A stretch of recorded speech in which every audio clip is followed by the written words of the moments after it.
Bonjour à vous, j'espère que vous allez bien. Comme promis, j'avais dit que je ferais un live sur le développement personnel, qui est une autre chimère dans la même famille que le New Age. D'ailleurs, c'est issu du New Age. On peut dire que le développement personnel, c'est ça, ça fait partie de toutes ces, comment je dirais, invitations à être plus heureux, à avoir une vie plus épanouissante, à faire plus d'argent, à réaliser nos rêves. En fait, je pourrais faire la liste assez rapidement de tout ce qu'on prétend qu'on va découvrir à travers ces ateliers. Et je pense que pour aller au fond des choses, il faudrait que je parle presque, mais je le ferai pas, mais aujourd'hui, là, mais de tous les mensonges qui supportent notre réalité, parce qu'il y en a beaucoup. Et c'est à partir de ces mensonges-là que les gourous, que ce soit du New Age ou développement personnel, qui est vraiment dans la même famille, qu'ils peuvent atteindre les gens qui sont vulnérables et qui voudraient, qui voudraient échapper à leur angoisse, à leur souffrance, aux différents problèmes que pose le fait d'être un être vivant sur cette planète. Donc, je vais faire le tour de différents personnages qui sont très connus, juste pour vous dire, en fait, les différents objectifs, c'est soit être heureux, parce que ça, il y a la religion du bonheur, il faut plus souffrir, il faut être heureux, il faut atteindre nos objectifs, tout ça.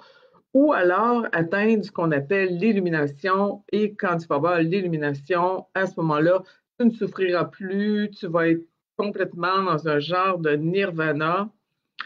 Et nous savons très bien. En fait, ceux qui vivent ça, là, c'est ceux qui enseignent les cours, parce que les autres, ils ont beaucoup, beaucoup d'énergie qu'ils reçoivent de leurs abonnés, de ceux qui vont à leurs ateliers. Et en plus, ben, ils font beaucoup d'argent. Juste pour vous donner des chiffres, entre autres. Eckhart Tolle, qui a écrit Le pouvoir du moment présent, qui a dit qu'il a vécu comme ça, avec une espèce de choc extraordinaire, qui a vécu l'éveil. Bon, voilà. Ce sentiment qu'il faut être toujours dans le moment présent, ben, il vaut 80 millions. 80 millions, moi, je pense que c'est plus que ça. Probablement que Google ne nous le dira pas, mais moi, je pense que c'est bien au-delà de ça parce que il a fait une série d'ateliers avec Oprah Winfrey et Oprah Winfrey qui est milliardaire, donc ça veut tout dire, hein, n'est-ce pas? Et puis, pour vous dire un autre aussi, Tony Robbins. Il dit 600 millions, ça aussi, je pense que c'est en bas de la réalité parce que Tony Robbins, il est milliardaire. D'ailleurs, il avait dit, je vais écrire un petit bonjour, il avait dit à Jack Canfield qui a écrit Les bouillons de poulet pour l'âme, il avait dit, Jack Canfield lui avait demandé, mais comment ça se fait que moi je côtoie juste des millionnaires? Tu sais, pourquoi je suis juste. Il dit, c'est parce que tu côtoies seulement des millionnaires. Si tu côtoyais des milliardaires, tu serais plus riche. Et si on regarde ça, là, vraiment, c'est comme une espèce de course, une course perpétuelle. Ben, eux, y arrivent. Question de timing, question de charisme, question d'ambition sans, comment je dirais, sans pudeur.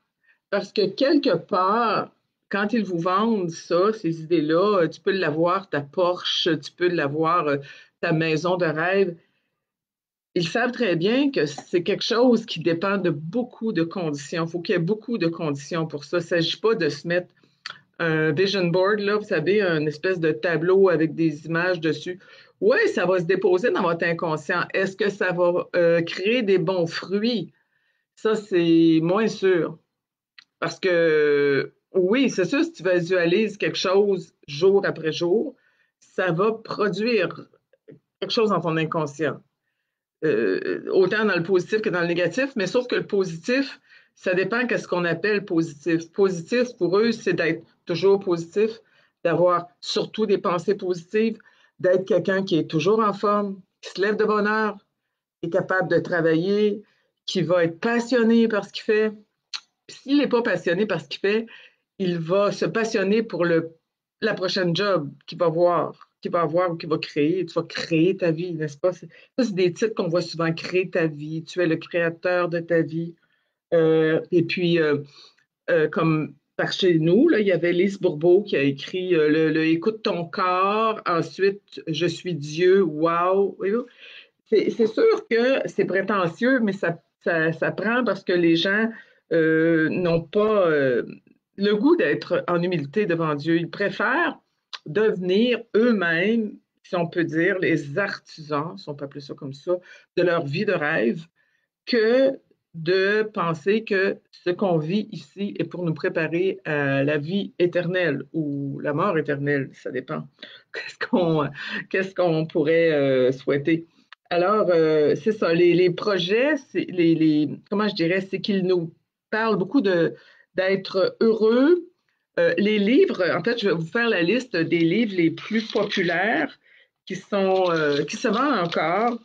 C'est avoir sur la confiance en soi, sur la méditation, se faire des amis et influencer les autres. Hey, c'est le fun, ça. Les 4 accords Toltec. En fait, ils ont toujours des maximes. Et moi, si je regarde l'espace que les maximes ont pris à la place des versets bibliques, ben, en fait, on peut dire que les slogans de ces gourous-là ont pris la place c'est ça, justement, des versets ou de la parole de Dieu. Et je comprends que c'est très difficile de s'en extraire. Pourquoi? Parce que c'est partout. Et d'ailleurs, Anthony Robbins a pris sa formation auprès d'un pasteur, je ne me souviens pas de son nom, mais en tout cas, c'était lui qui l'a le plus influencé et qui fait qu'aujourd'hui, il fait des millions. Euh, une question que vous vous posiez, ceux qui sont parmi mes amis qui sont complotistes, y a-t-il, je vais écrire, hein, y a-t-il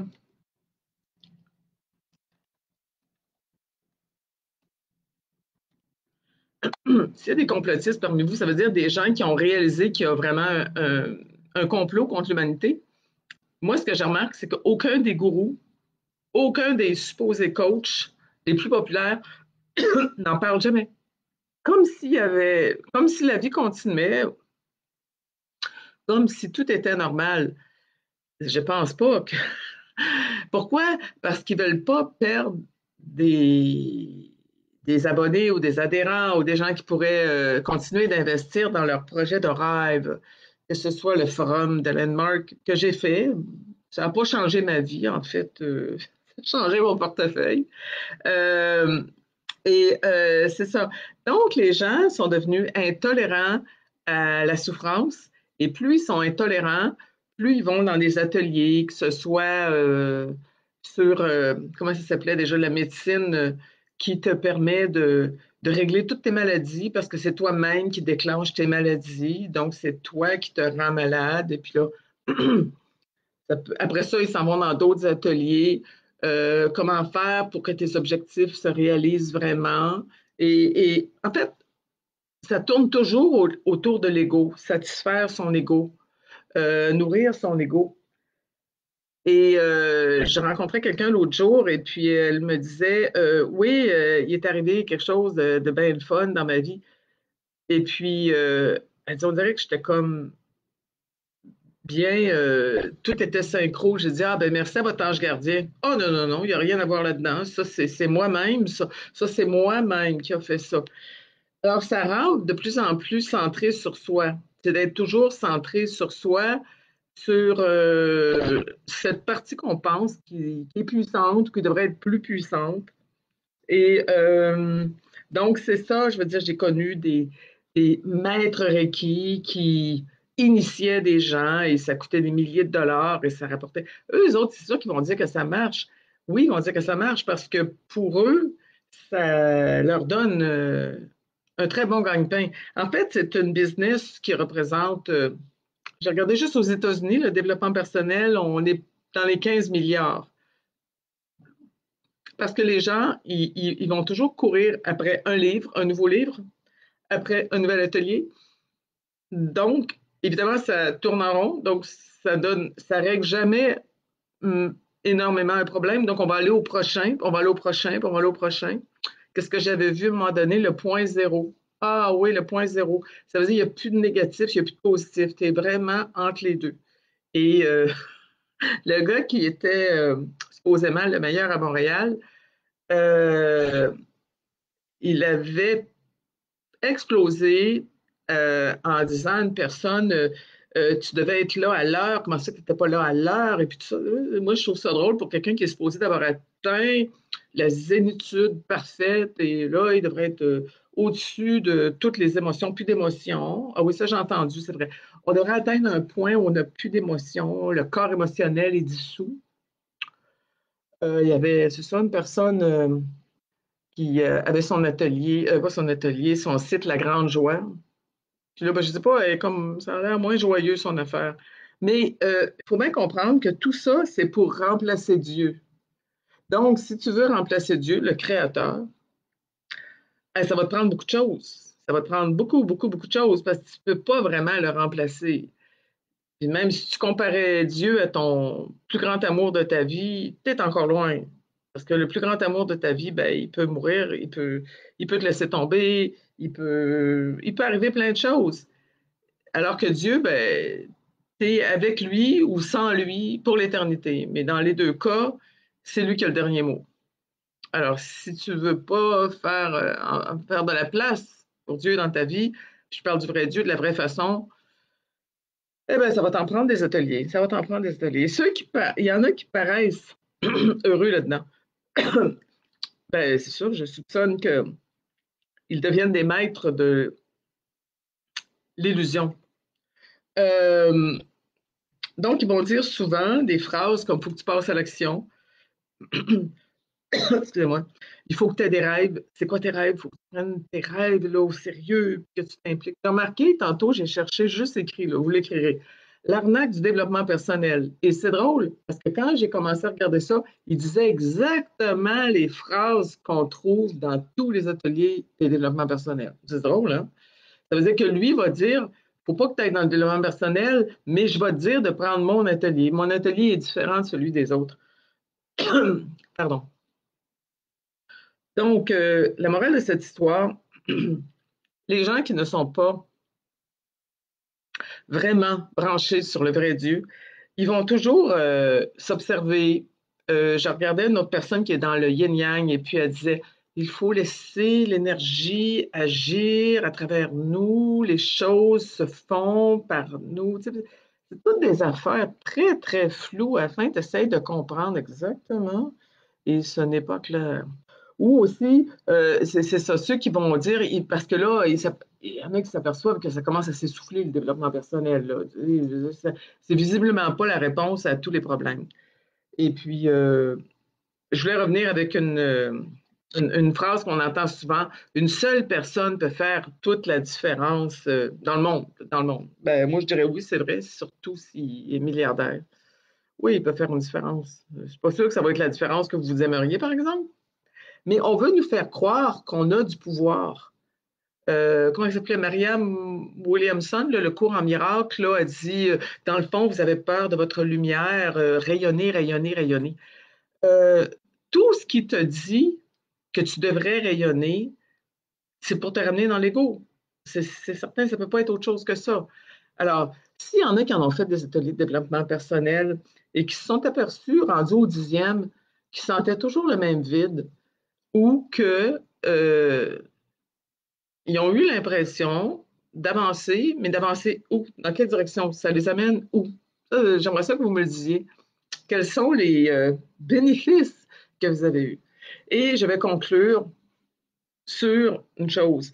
Euh, je ne crois pas au développement personnel, mais je crois à la réparation personnelle. On peut réparer des blessures.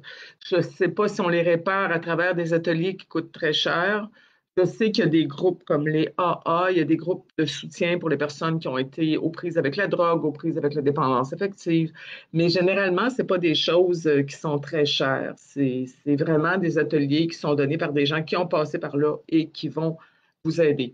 Donc, ça, j'approuve ça. Je pense que c'est très important de rester connecté avec des gens qui ont vécu les choses difficiles que vous avez vécues et qui peuvent vous apporter un soutien. Mais maintenant, ça, c'est plus de l'ordre de la réparation et ce n'est pas le développement. Puis là, à la fin, c'est que c'est ça, tout se mélange. Développement, guérison, on finit plus de guérir, guérir, guérir. Une fois qu'on s'est guéri, il faut guérir la planète, il faut guérir, guérir, guérir. Et c'est ça. C'est toujours une fuite de Dieu. Alors, tant que vous allez fuir Dieu, ben, vous allez voir que c'est pas très gagnant. Alors, ben écoutez, je vais vous laisser là-dessus. S'il y en a qui ont des commentaires à faire, ça me ferait plaisir. Et c'est ça. En ce moment, j'aimerais ça vous dire que j'ai trouvé la solution au conflit israélo-palestinien qui dure depuis 1948. Mais ouais, c'est effrayant ce qui se passe là. On est mobilisé, qu'on le veuille ou non. C'est même aujourd'hui, je vous parle d'autre chose, puis il y a toujours un malaise. On se dit, mon Dieu, ces gens-là, actuellement, ils se font massacrer, là. C'était une prison à ciel ouvert, maintenant, c'est un génocide à ciel ouvert, mais ça l'était déjà. Alors, les raisons religieuses derrière ça, il y a des raisons religieuses, il y a des raisons politiques, évidemment, des raisons financières, et nous savons qui sont ceux qui sont derrière ça, comme on dit, c'est qui a le bon bout du bâton? Évidemment, c'est celui qui a le plus d'argent. Alors, ben écoutez, je vous dirais, si vous pouvez faire une petite prière aujourd'hui pour ces gens-là, moi en tout cas, je vais en faire une. Et c'est peut-être le plus que je peux faire, moi, à mon niveau. Alors, je vous laisse là-dessus et je vous souhaite une très bonne fin de journée.